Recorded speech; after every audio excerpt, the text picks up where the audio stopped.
Hello अस्सलामु अलैकुम रहमतुल्लाहि व बरकातुहू। मैं हूं मोहम्मद औरंगज़ेब और आप देख रहे हो औरो हिंदुस्तानी। और आज का टॉपिक है वाक थ्रू क्या होता है और ये कब करते हैं, इसके बारे में हम आपको बताते हैं। तो वाक थ्रू करने से कब करते हैं, जब कोई भी लूप का हाइड्रो टेस्ट होता है तो उससे पहले एक टेस्ट पैक बनता है। ये टेस्ट पैक होता है ऐसा, ये टेस्ट पैक बनता है। तो इस टेस्ट पैक में जो आईएसओ ड्राइंग होता है, आईएसओ ड्राइंग के अकॉर्डिंग ही हम कि जो मेरा लूप रेडी हुआ है अकॉर्डिंग टू आईएसओ ड्राइंग हुआ है कि नहीं हुआ है। आईएसओ ड्राइंग में टोटल कितने जॉइंट्स हैं और वो बराबर वेल्डिंग हुआ है या वेल्ड विजुअल हुआ है कि नहीं हुआ है, सिप्पी क्लीट लगा है कि नहीं लगा है, तो उसको वेरीफाई करने के लिए टेस्ट पैक के साथ हम आते हैं और 1 बाय 1 जॉइंट नंबर के साथ आईएसओ में जो मेंशन है उसको हम क्लियर करते हैं, वेरीफाई करते हैं। उसी को बोलते हैं वाक थ्रू, उसी चीज़ को वाक थ्रू बोलते हैं। वाक थ्रू से तो हम आपको आज का टॉपिक है वाक थ्रू क्या होता है और कब करते हैं। तो सबसे पहले मैं वाक थ्रू करूँगा ये टेस्ट पैक के अकॉर्डिंग आइसोमेट्रिक ड्राइंग के हिसाब से मेरा जॉइंट बना है या नहीं बना है, जो फैब्रिकेशन हुआ है, इरेक्शन हुआ, बराबर हुआ कि नहीं हुआ, उसके बारे में बतलाऊँगा। और उसके बाद मैं अपने क्लाइंट को ऑफ़र करूँगा, फिर वो आएगा और फिर वो चेक करेगा। अगर मैं डायरेक्ट क्लाइंट को बुला दूंगा और मैं चेक नहीं करूँगा और कुछ अगर मिस्टेक रहेगा, कुछ पॉइंट रहेगा तो प्रॉब्लम हो जाता है। तो सबसे पहले खुद वेरीफाई करते हैं, उसके बाद क्लाइंट को बुलाते हैं। तो क्या देखते हैं वाक थ्रू में, मैं बताता हूँ आपको। तो ये हमारा हो गया टेस्ट पैक, ये टेस्ट पैक है और ये टेस्ट पैक में हम आईएसओ देखेंगे कि आईएसओ हुआ है कि नहीं हुआ। तो टेस्ट पैक का जो सबसे पहला पेज होता है, जो टेस्ट पैक तक जो बंदा आ जाता है समझो कि वो क्वालिटी इंजीनियर बन गया। जो टेस्ट पैक को समझ गया और यहाँ तक अगर आप कंप्लीट कर लिए तो आप as a piping quality engineer 70% बन गए हो। 100% तो कोई नहीं बनता, क्योंकि इसके अंदर बहुत सारा है। वेल्डिंग के अंदर एज ए क्वालिटी इंजीनियर कोई भी 100% कोई नहीं रहता है। 100% नॉलेज किसी को नहीं होता है, सब हम लोग काम WPS से करते हैं। तो 70% बनने के लिए अगर आप लूप तक आ गए हो, लूप समझ गए हो, टेस्ट पैकेज समझ गए हो, तो आप मतलब 70% आप इंजीनियर बन गए हो। तो टेस्ट पैक में ये टेस्ट पैक नंबर मेंशन रहता है कि ये लूप नंबर है, ये लूप नंबर है 800 UG FWTR 15। ये टेस्ट प्रेशर कितना पे है, 24.8 kg पर सेंटीमीटर स्क्वायर इसका टेस्ट प्रेशर है, इतना प्रेशर पे होगा। ये नायरा एनर्जी, ये थायसन अपना PMC हो गया, अटेक्निप EPC कंपनी और हम कॉन्ट्रैक्टर हो गए। इसके बाद आता है ये पहला पेज में आप जितना भी क्लाइंट अप्रूवल करता है कहाँ ये टेस्ट पैक रेडी हो गया, उस पर एग्जीक्यूशन और क्वालिटी का आसान होता है EPC का, PMC का और EPC कंपनी का। उसके बाद टोटल नंबर ऑफ लिस्ट आता है कि टोटल कितने इसमें डॉक्यूमेंट्स हैं। प्रेशर टेस्ट पैकेज कवर सिटी है, ये लिस्ट ऑफ ड्राइंग्स, और ये हो गया चेक लिस्ट, मैकेनिकल क्लियरेंस हो गया। ये हो गया पंच लिस्ट। पंच लिस्ट क्या होता है कि अगर मान लिया जाए कि पाइपिंग में बहुत सा काम बैलेंस रहता है, जैसे ये हाइड्रो टेस्ट होगा, उसके बाद भी जैसे कि जॉइंट पे कोटिंग नहीं होगा, तो इसमें पंच लिस्ट में मेंशन होता है कि हाँ ये जॉइंट पे कोटिंग नहीं होगा, हाइड्रो टेस्ट के बाद होगा।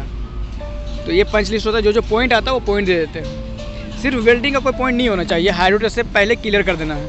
उसके बाद ऊपर का कोटिंग का या पेंटिंग का पॉइंट आता है पंच लिस्ट में। ये पंच लिस्ट में लिखा हुआ अलाइनमेंट टू बी, अलाइनमेंट इसका नहीं हुआ है तो उसके बाद होगा। Joint coating have to be done after hydro test लिखा हुआ है। तो इस टेस्ट पैक का सबसे इम्पोर्टेंट पेपर, सब सारा का सारा पेपर इम्पोर्टेंट ही होता है, लेकिन सबसे इम्पोर्टेंट पेपर क्वालिटी के लिए ये होता है LHS, लाइन हिस्ट्री सीट होता है। लाइन हिस्ट्री सीट में क्या होता है, देखो सारा मेंशन होता है इसमें कि टोटल नंबर ऑफ जॉइंट्स कितना है। तो टोटल नंबर ऑफ जॉइंट्स 9 है, इसमें कितने में मॉडिफिकेशन आया है, कौन सा जॉइंट है। जॉइंट नंबर 1 SOF है, सॉकेट ऑफ फ्लांज लगा हुआ है। ये देखो BW है, BW बट बेल्ट फिर SOF है। कौन सा जॉइंट है, जॉइंट कोड, ये सॉफ्ट जॉइंट है, फील्ड है, सब मेंशन होता है। थिकनेस कितना है, साइज क्या है इसका। उसके बाद स्पूल कौन सा है, स्पूल 1, स्पूल 2 है, स्पूल 3, 3 स्पूल पे ये बना है। 3 स्पूल करने के बाद एक लूप रेडी हुआ है।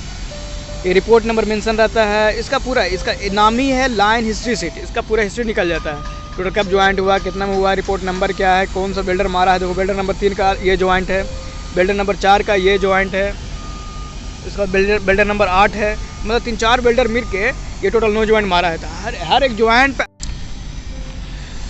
फिर इसका निकलता है बैच नंबर, ये है ग्रुप, ये बैच नंबर निकलता है। बैच नंबर, ये नंबर का अलग टोटल 20 जॉइंट लेना पड़ता है। इस नंबर पे देखो 1535901 एक ही बैच नंबर का है, ये सारा जॉइंट है। ये फिर ये अलग बैच नंबर है, तो हर बैच नंबर के हिसाब से इसको क्लियर करना पड़ता है। इजी पाइपिंग यानी कि सैप द्वारा ऑटोमेटिक जनरेट होता है, ये बैच जनरेट होता है। तो ये मेन पेपर है। फिर उसके बाद का पेपर मैं ऑलरेडी बना चुका हूँ वीडियो, तो ये होता है। तो अब सबसे पहले हमें क्या करना है, वॉक थ्रू में क्या करना पड़ा है, सबसे पहले आईएसओ निकालेंगे। आईएसओ निकालने के बाद ये निकल गया मेरा आईएसओ ड्राइंग, ये ड्राइंग है। अब वॉक थ्रू में क्या करते हैं कि आईएसओ निकालने के बाद ये टोटल नंबर ऑफ जॉइंट्स कितना है इसमें देखेंगे। वेट लिस्ट, ये नंबर ऑफ जॉइंट्स 1 है। ये एडिशनल जॉइंट भी हुआ, बाद में मॉडिफिकेशन यहाँ आया था। ये घेरा जो है मॉडिफिकेशन का है कि इसमें बाद में कुछ चेंज हुआ था ये स्कूल। तो ये है जॉइंट नंबर 1, फिर 1A, ये एडिशनल जॉइंट है, बाद में ऐड हुआ है यानी रिवीजन आने के बाद। फिर जॉइंट नंबर 1B हो गया।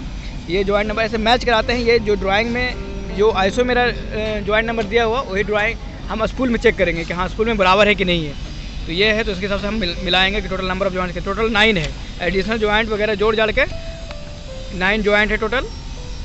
तो 9 जॉइंट उसमें आ रहा है कि नहीं आ रहा है, सारा वेल्ड विजुअल बराबर हुआ कि नहीं हुआ है, सिपिक लीड लगा कि नहीं लगेगा, वो चेक करेंगे। उसी को बोलते हैं वॉक थ्रू। वॉक थ्रू से पहले जो जॉइंट क्लियर नहीं रहता है, उस जॉइंट को क्लियर करना पड़ता है। बफिंग मार्कर या ग्राइंडिंग मार्कर, देखो ये क्लियर कर रहा है, इस पर कोटिंग लगा हुआ था। तो वॉक थ्रू से पहले उस चीज़ को क्लियर करना पड़ता है। ये जॉइंट क्लियर नहीं था, तो ये जो इस जॉइंट पे कोटिंग था, तो वॉक थ्रू से पहले हमने चेक करना पड़ता है कि हाँ सारा जॉइंट क्लियर है कि नहीं है। तो उसमें देखो ये बफिंग हो रहा है, बफिंग करेंगे। अगर कहीं पर कुछ प्रॉब्लम रहेगा, कुछ पॉइंट्स रहेगा, तो उस पर ग्राइंडिंग मारेंगे। तो ये काम करना पड़ता है आपको वॉक थ्रू में। आपको ये पता चल जाएगा कि हाँ मेरा जॉइंट बराबर है या नहीं है। तो वॉक थ्रू में हम जॉइंट नंबर पहले मैच करवाते हैं अकॉर्डिंग टू ड्राइंग। तो ड्राइंग में जॉइंट नंबर 1 ये है, SOF है। उसके बाद 1A हो गया, ये 1A हो गया। उसके बाद ये एल्बो के पास ये जॉइंट हो गया 1B, ये 1B जॉइंट है। और ये देखो जॉइंट चेक करना पड़ता है कि हाँ जॉइंट बराबर है कि नहीं है। तो सारा जॉइंट सही है, जॉइंट में कोई दिक्कत नहीं है, सिपिक लीड भी बराबर लगा हुआ है। तो ये चेक करना पड़ता है हार्डवेयर से पहले। ये जॉइंट नंबर 2 हो गया, ये दोनों एडिशनल जॉइंट था। और ये हो गया जॉइंट नंबर 2 हो गया, ये भी जॉइंट बराबर है। चारों तरफ घूम के देखना पड़ता है कि जॉइंट बराबर है कि नहीं है। ये जॉइंट नंबर हो गया 3, ये सिपिक लीड बराबर है कि नहीं है, वेल्ड विजुअल हुआ कि नहीं। ये जॉइंट नंबर 3 हो गया। और फिर चेक करेंगे ये जॉइंट नंबर 4, ये भी बराबर है वेल्ड विजुअल। और ये जॉइंट नंबर 5, ये जॉइंट नंबर 5 के बाद जॉइंट नंबर ये 6 हो गया। ये जॉइंट नंबर 6 है, बराबर हुआ कि नहीं हुआ चेक करना पड़ता है कि हाँ वेल्ड विजुअल या हार्डवेयर से पहले जो भी पेंट लगा हो या कोटिंग किया हो या कुछ ऐसा कभी कभी छूट जाता है बाय मिस्टेक। जो भी पॉइंट को क्लियर करना पड़ता है। ये जॉइंट नंबर क्या हो गया, 6 हो गया। टोटल जॉइंट जो इसमें है, टोटल जॉइंट 9 है इसमें।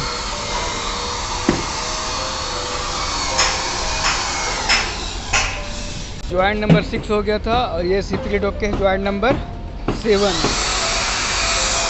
और जॉइंट नंबर 8 वो कर रहा है। जो पॉइंट है कोटिंग या पेंट लगा हुआ है उसको पे बफिंग मारना पड़ता है।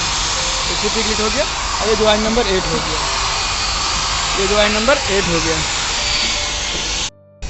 तो वॉक थ्रू कैसे किया जाता है आप लोगों को शायद समझ में आ गया होगा। तो वॉक थ्रू का नियम यही है, सबसे पहले टेस्ट पैक लेंगे। टेस्ट पैक लेने के बाद इसमें LHS निकलता है, LHS से मैच कराएंगे अपना LHS। और जो मेरा आईएसओ ड्राइंग, जो मेरा ड्राइंग है, ड्राइंग और LHS मैच कराएंगे कि जो जॉइंट आईएसओ में दिया हुआ वो LHS में आया कि नहीं आया। अगर कुछ मिस्टेक होगा तो फिर से हमें LHS निकालना पड़ सकता है।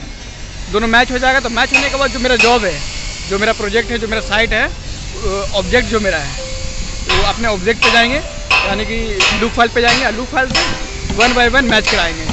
तो इसी तरह से किया जाता है वॉक थ्रू। ये वॉक थ्रू होने के बाद मैं अपना क्लाइंट को ऑफ़र करूँगा, वो क्लाइंट आएगा और क्लाइंट फिर से चेक करेगा 1 बाय 1। और फिर मेरा क्लाइंट वो PMC का ऑफ़र करेगा, तो PMC चेक करेगा। तो इस तरह किया जाता है वॉक थ्रू होने के बाद फिर LHS साइन हो जाएगा। LHS साइन हो जाएगा, फिर हाइड्रो टेस्ट का हमको परमिशन मिलेगा, फिर हम हाइड्रो टेस्ट करेंगे।